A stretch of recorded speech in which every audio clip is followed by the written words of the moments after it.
ఓం నమో వెంకటేశాయ. జై శ్రీమన్నారాయణ. అందరికీ నమస్కారం అండి.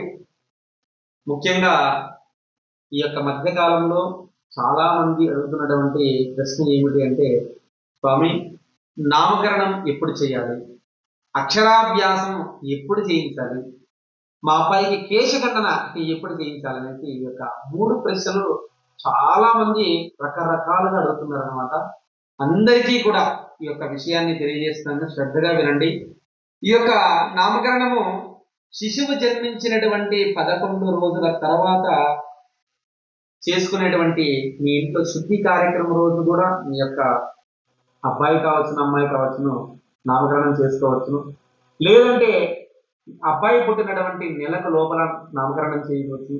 లేదు అని అంటే 5 నెలల 5 రోజులకి ఆ యొక్క శిశువుకు నామకరణం చేయవచ్చు. అక్షరాభ్యాసం ఎప్పుడు చేయించాలంటే 6 నెలల 6వ రోజు మీకు ఎక్కడ వీలుంటే అక్కడ మీ యొక్క అబ్బాయికి కావాల్సిన అమ్మాయికి కావాల్సిన అక్షరాభ్యాసం చేయించండి.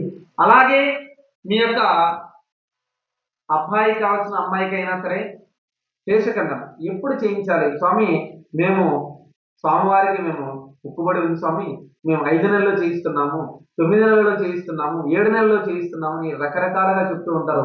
ఇది ఈ విధంగా చేయకూడదు. ఎక్కడ ఏ శాస్త్రంలో కూడా 5 కానీ 7 కానీ 9 నెలలు లేదు. అందరికీ ఒకటే శాస్త్రము. ప్రతి ఒక్కరూ కూడా మీ యొక్క శిశువుకు 11వ నెల ఎప్పుడైతే 10వ నెల అయిపోయిన తర్వాత 11వ నెలలో పడుతుందో ఆ 11వ నెలలో మీ యొక్క శిశువుకు మీరు కేశఖండన చేయించేటువంటి కార్యక్రమం చేసుకోవచ్చు. ఈ యొక్క వీడియోను శ్రద్ధగా చూసి ఈ యొక్క ఛానల్ని సబ్స్క్రైబ్ చేసుకున్న వాళ్ళు సబ్స్క్రైబ్ చేసుకోండి. మరిన్ని విషయాలు తెలుసుకోండి. శుభం భూయాలి.